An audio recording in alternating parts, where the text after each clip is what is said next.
What's up, y'all? UFC T-Dot Breakdowns.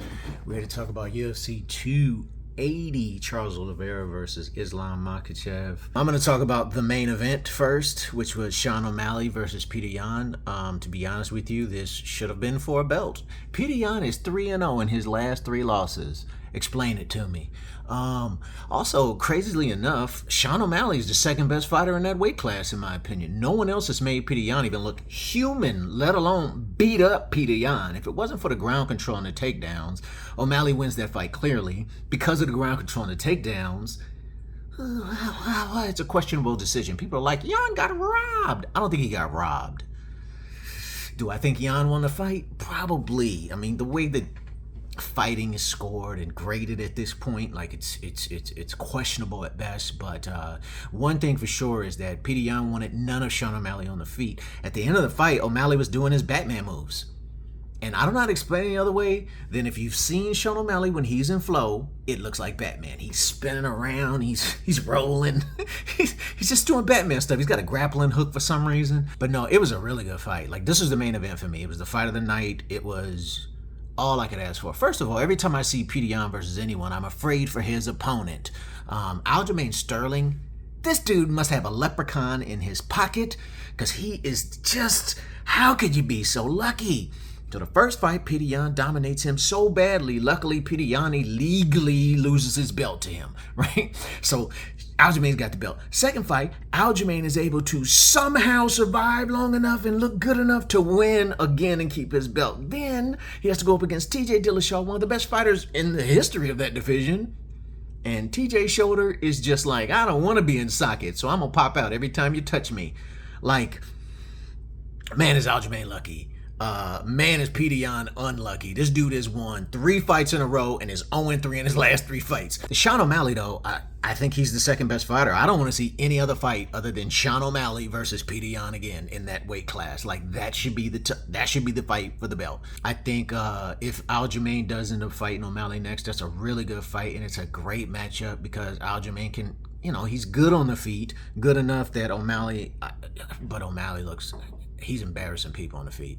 But Aljamain is good on the feet, and he's great on the ground. He's great with wrestling. I think it's a good matchup, Aljamain versus O'Malley. I mean, to be honest with you, anyone versus anyone in that weight class is better than anyone versus Yan, because Yan is different. Even though he's lost his last 3 fights in a row, he is clearly the best fighter in that weight class, and he's clearly better than he should be the champ. It's crazy that Peter Yan is not the champ. He's beating everyone he loses to. It's crazy. It's crazy. That Sean O'Malley fight, man. Sean O'Malley impressed me so much. I was so afraid for Sean O'Malley in this fight. I'm like, oh my God, how did Sean O'Malley get here? Like, what are we doing to Sean O'Malley, UFC? Wrong. Sean O'Malley is who he said he was. He deserves to be there. He deserves to be in that title contention. Sean O'Malley impressed me supremely. That was the closest loss to Peter Yan yet. And no one has lost closer to Peter Yan. No one has made. There were points where Sean looked like he was kind of bullying Peter Yan, throwing him around, and I just so impressed with Sean O'Malley. So he is who he said he was. All right, now with that over with, let's get to Charles Oliveira versus Islam Makhachev. So I guess it was what we thought it was. Islam landed some big shots. Charles ate them and then tried to grapple.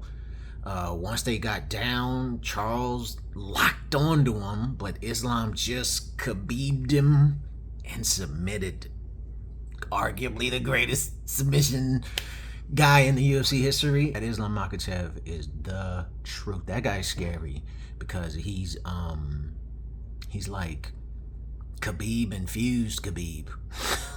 He's, after his fight, DC gets in. He's talking to Islam. He says something to Khabib. Khabib is like, no. Islam puts the belt on Khabib. That's why DC starts talking to Khabib. Khabib's like, I don't want to talk. Then when Khabib talks, he's like, he's the best. He's going to fight Alexander Volkanovski. Then DC is like, get in here, Volk. Volk comes in, and I love how DC in the ring is always ready to go. He's like, stop. You're not getting too close. All right, now let's do this interview. I love that they all respected it, too. They was like, it's cool, DC. So yeah, it looks like Islam versus Volkanovski They were saying it's for pound to pound, pound for pound, but I don't think that's how it works. But okay, I think that'd be a good fight. I don't know. Looking forward to it. Might be good. It was very WWE style. You know what I'm saying? It was very, very, very, very WWE style the way they did that. Reminiscent of when Brock Lesnar came in and pushed DC. All right, the co-main event, Aljamain Sterling versus TJ Dillashaw for Peter Yan and O'Malley's belt. I shouldn't say it like that. It's not fair. It's not fair to Aljamain. It's not fair to TJ. But my thing is, I don't know how TJ deserves to get this title shot when you have a Peter Yan and when you have a Sean O'Malley and when you... I feel like TJ kind of skipped the line a little bit. And then TJ even apologized after the fight because his shoulder was popped out of socket and he knew. He said, I blew my shoulder out in April.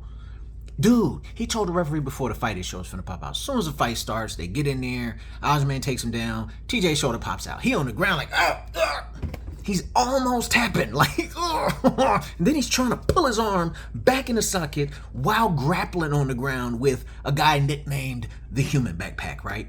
So he on the ground trying to grapple, trying to get his arm out. He when he finally gets himself back up to his feet, his arm is just out of socket. It's out of socket. And I'm a guy who's dealt with this myself. I pulled both of my shoulders out of socket playing basketball when I was in my youth. This right one never even got put back in place correctly. Some teacher put it back in for me. I never even went to the hospital. When I finally did, they were like, we're going to pull it back out and put it back in. I'm good. It was like, we're going to start you over from scratch. I'm like, this motherfucker already healed, broke. I'm going to just keep it. I know how it feels to have a shoulder that would just pop out of socket randomly. Like, legitimately, I know how it feels. I don't know how TJ was able to keep fighting. It was so many times where I could see TJ was like, I need to get it. Oh, this is over. And then he was like, I'm going to muscle it. This is for the belt. Respect for TJ Dillashaw, man. That dude showed some serious heart. In between rounds, his corner had to pop his shoulder back in the socket. As soon as they got in the round two, he pulled him down and popped it right back out of socket again. He was trying to pop it in socket during the fight. There was a moment where Aljamain even kind of stopped and like looked at the ref like, we going to just... all right, jump back on him. Ended up flattening him out and finishing him with strikes. But I mean, TJ never gave up. TJ was like, I'm gonna win this belt with one arm or die trying. And I mean, he did.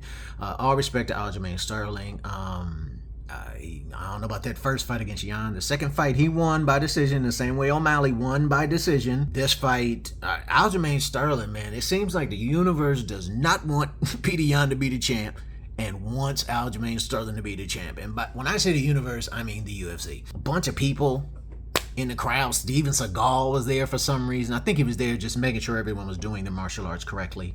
Tai Tuivasa and Alexander Volkanovski spitting in shoes and drinking it. You know, Australian stuff.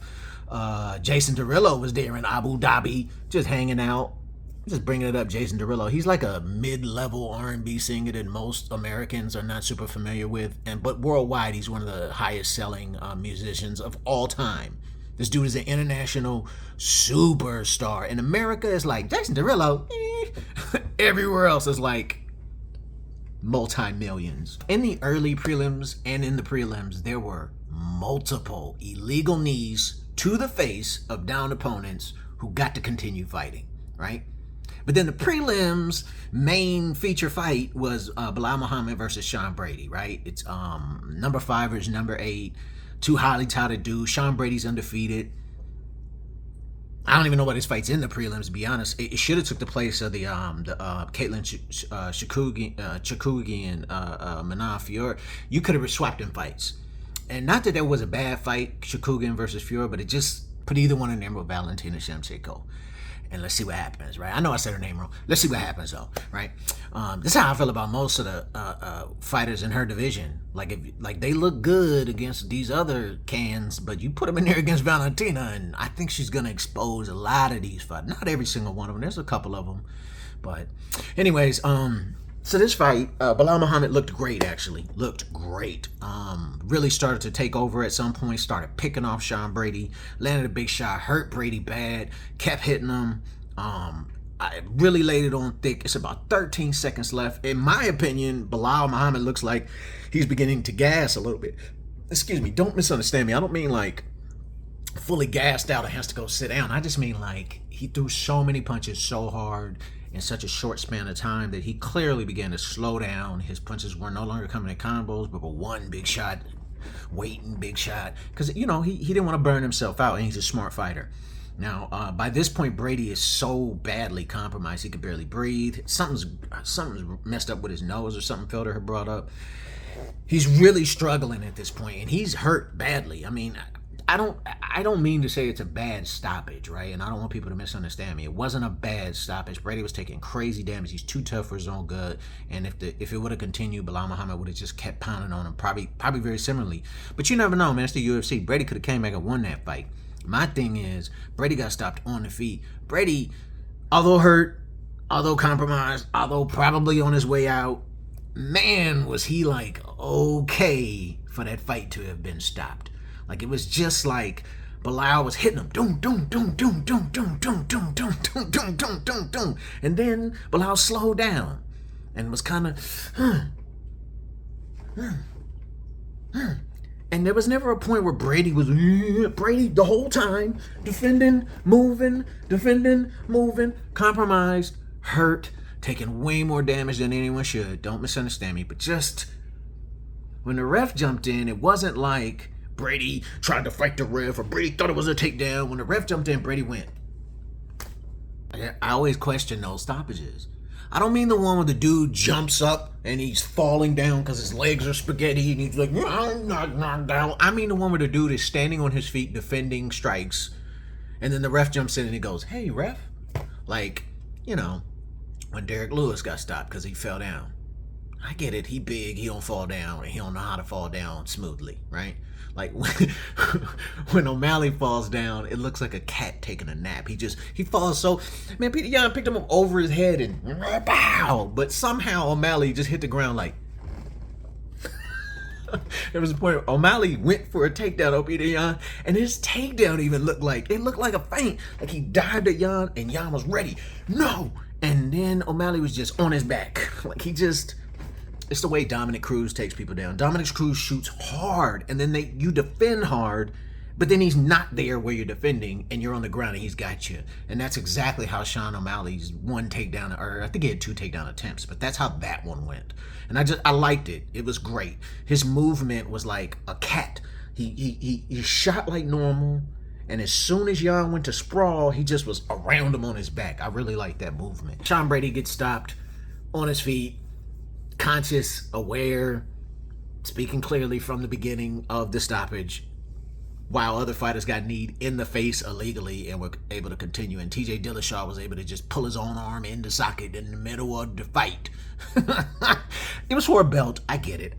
You know, whatever. After the fight, Muhammad was yelling to Paul Felder that Philly sucks, and Felder threatened to get back in shape and come fight Belal Muhammad. I want to see it. Muradov versus Barolino.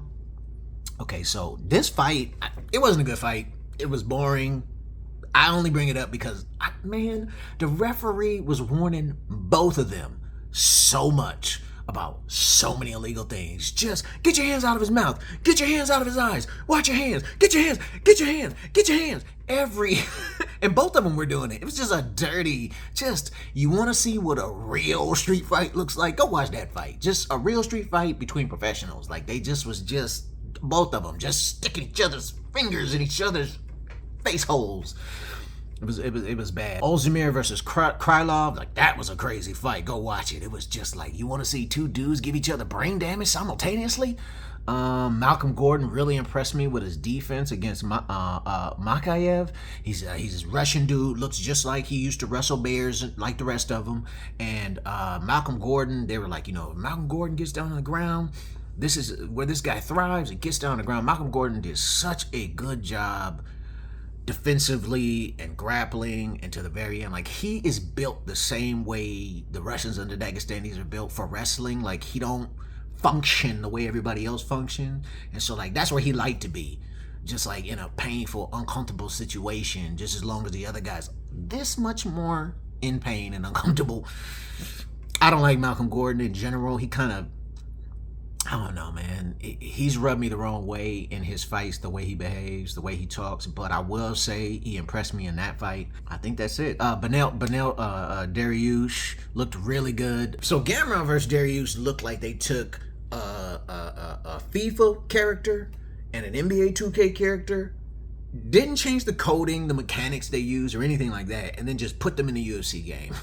Like, there was just so many weird, like, just where they would both just go and just bump into each other. Like, they were just on the ground. Every time they got on the ground, Dariush would just make it weird. Like, I don't even know how to explain it any other way. He wasn't even defending the way you would want him to. Just they would get on the ground and he would just, they'd be scissoring. Next thing you know, just both holding each other's legs. But there was no submissions. It was just weird, awkward positions until they got back on the feet. On the feet, Dariush was piecing them up. He looked really good. Oh, after the fight, Sugar Sean was honest and told the truth. They asked him, did he think he done enough? He said, I don't know. I need to watch the fight. And I really appreciate the fact that Sean O'Malley wasn't like, oh, I won. I knew I won. I appreciate the fact that he was honest about it. He said, I don't know. He said he hurt me bad. He said all the things that fighters never say because they got to be the toughest guy. He said all the truth that everyone criticizes everyone else for lying about. And I really appreciate that. Sean O'Malley, in my opinion, the biggest winner of this event. To be honest with you, Peter Yan, I feel like is the second biggest winner of this event, because Peter Yan looks like the best fighter in the bantamweight division. Regardless of how you feel about it, he looks like the best fighter. I feel like that could have easily been the title fight. It was a better title fight than either of the Jan Sterling fights, and better than Jan versus TJ, you know, because of the injury and because of the knee in the first Jan Sterling fight. The second Jan Sterling fight was actually pretty good. Yeah, new champ, Islam Makhachev. Sterling defends. Looks like he's going to be fighting O'Malley next. I'm looking forward to that fight. Hopefully O'Malley wins so we can see Jan O'Malley next and we can get the actual best fighter in the bantamweight division for the title. I think that's it. Thanks for listening. Like, subscribe, follow, all that good stuff. If you're still listening at this point, I love you, and that's it.